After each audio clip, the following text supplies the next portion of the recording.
भाग 2 में आपने सुना कैसे बेताल ने राजा विक्रमादित्य को कहानी सुनाई और जब राजा ने उसके प्रश्न का जवाब दिया तो बेताल वापस पेड़ पर चला गया। तो सुनते हैं बेताल पच्चीसी की तीसरी कहानी। अब आगे। राजा विक्रमादित्य ने एक बार फिर से बेताल को पकड़ने का निश्चय किया। वह उसी शमशान की ओर चल पड़े जहां बेताल एक पेड़ पर उल्टा लटका हुआ था।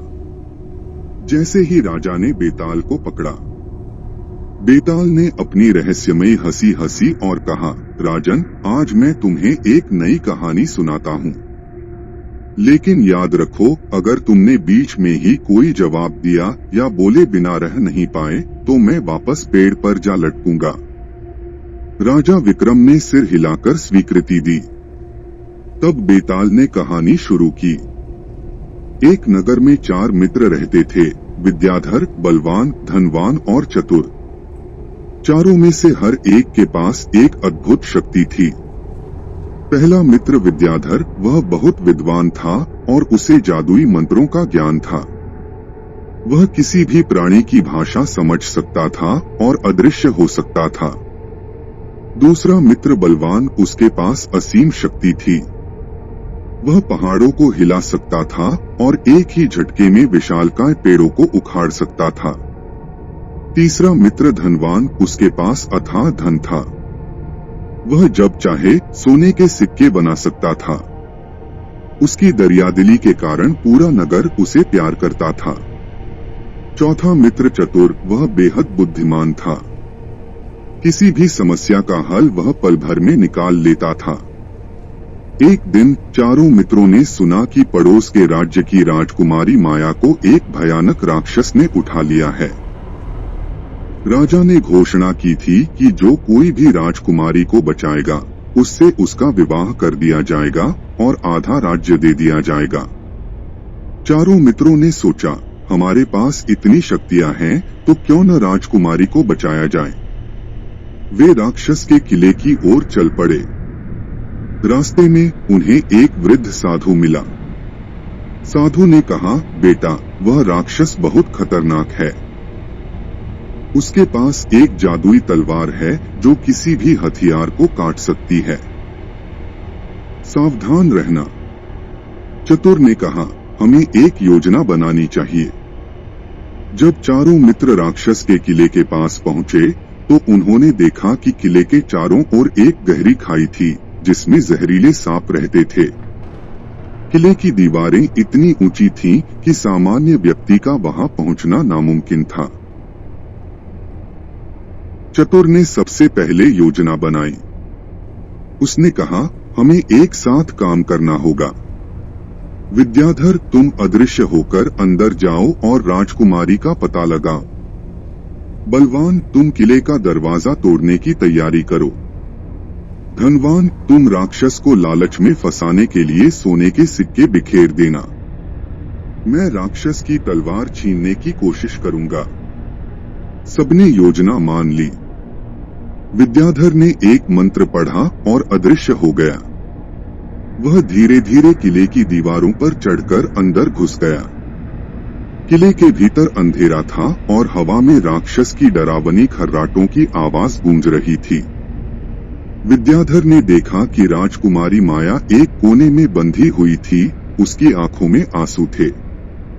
विद्याधर ने धीरे से उससे कहा, डरो मत, हम तुम्हें बचाने आए हैं। राजकुमारी चौंक गई, लेकिन विद्याधर ने उसे समझाया कि वह उसके मित्रों के साथ आया है। उसने राजकुमारी से राक्षस के बारे में और जानकारी ली। राजकुमारी ने बताया कि राक्षस की तलवार ही उसकी शक्ति का स्रोत है और वह तलवार हमेशा उसके पास रहती है। इधर बलवान ने किले के मुख्य दरवाजे पर जोरदार प्रहार किया। उसकी ताकत से दरवाजा टूटकर चकनाचूर हो गया। शोर सुनकर राक्षस जाग गया और गरजता हुआ बाहर आया। कौन है जो मेरी नींद में खलल डाल रहा है? राक्षस की आवाज से पूरा किला कांप उठा। तभी धनवान ने अपनी जादुई थैली से सैकड़ों सोने के सिक्के बिखेर दिए।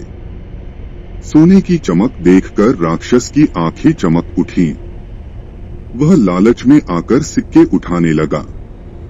यह सोना मेरा है, सारा खजाना मेरा है, राक्षस चिल्लाया। इसी बीच चतुर ने आगे बढ़कर राक्षस की तलवार पर नजर डाली। तलवार एक पत्थर के खंभे पर टंगी हुई थी।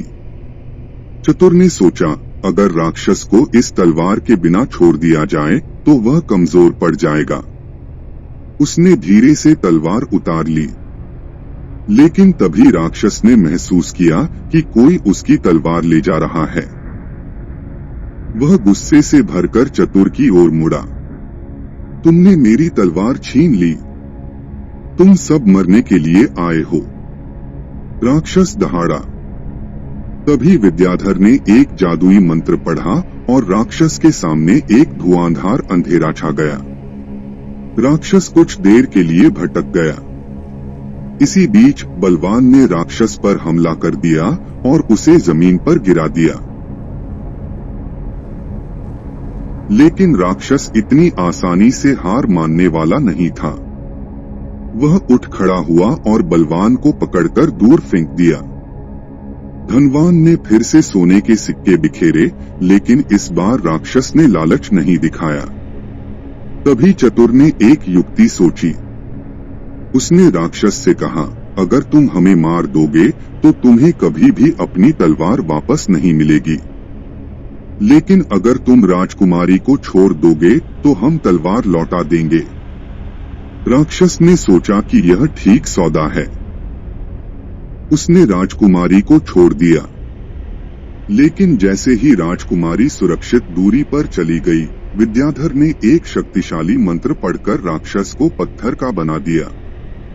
राक्षस का शरीर धीरे धीरे पत्थर में बदल गया। उसकी डरावनी आंखें अब सिर्फ एक मूर्ति बनकर रह गईं। चारों मित्र खुशी खुशी राजकुमारी को लेकर राज्य की ओर चल पड़े। जब वे राज्य पहुंचे तो राजा ने उनका स्वागत किया और कहा, तुम सभी ने मेरी बेटी को बचाया है। मैं तुम्हें आधा राज्य दूंगा, लेकिन यह फैसला करो कि इनाम किसे मिलेगा। यह सुनकर चारों मित्रों में बहस छिड़ गई। विद्याधर ने कहा, अगर मैंने अदृश्य होकर राजकुमारी से बात न की होती तो हमें राक्षस की कमजोरी का पता नहीं चलता। मेरी विद्या के बिना यह संभव नहीं था, इसलिए राज्य पर मेरा हक है। बलवान ने गुस्से में कहा, तुम सिर्फ बातें करते हो। मैंने किले का दरवाजा तोड़ा और राक्षस से लड़ा। मेरी ताकत के बिना तुम अंदर भी नहीं जा पाते। धनवान ने हंसते हुए कहा, तुम दोनों की बातें ठीक हैं, लेकिन मेरे सोने के सिक्कों ने राक्षस को विचलित किया। अगर मैंने उसे लालच में न फंसाया होता तो तलवार कैसे छीनते। चतुर ने आखिर में कहा, लेकिन योजना मेरी थी। मैंने ही तुम सबको बताया कि क्या करना है। बिना मेरी बुद्धि के तुम सब अलग अलग दिशाओं में भटक जाते। राजा परेशान हो गया। उसने सोचा, सचमुच इन चारों ने मिलकर काम किया है, लेकिन इनाम तो एक को ही मिल सकता है। बेताल ने कहानी यहीं रोक दी और राजा विक्रम से पूछा, अब बताओ राजन, अगर तुम उस राजा की जगह होते तो किसे इनाम देते? याद रखो, अगर तुम बोले तो मैं फिर से पेड़ पर जा लटकूंगा। राजा विक्रम ने गहरी सांस ली। वे जानते थे कि उन्हें चुप रहना चाहिए, लेकिन न्याय की भावना के कारण उनसे रहा नहीं गया। राजा विक्रम ने बेताल की चुप्पी तोड़ते हुए गंभीर स्वर में उत्तर दिया, न्याय तो यह कहता है कि चतुर सबसे योग्य है। बेताल जोर से हंसा, वाह, तुमने फिर से बोल दिया, और वह तुरंत पेड़ पर जा लटका। राजा विक्रम निराश होकर वापस उसी पेड़ की ओर चल पड़े। जब राजा विक्रम ने फिर से बेताल को पकड़कर कंधे पर डाला तो बेताल ने पूछा, राजन, तुमने चतुर को ही क्यों चुना? क्या बाकी तीनों का योगदान कम था?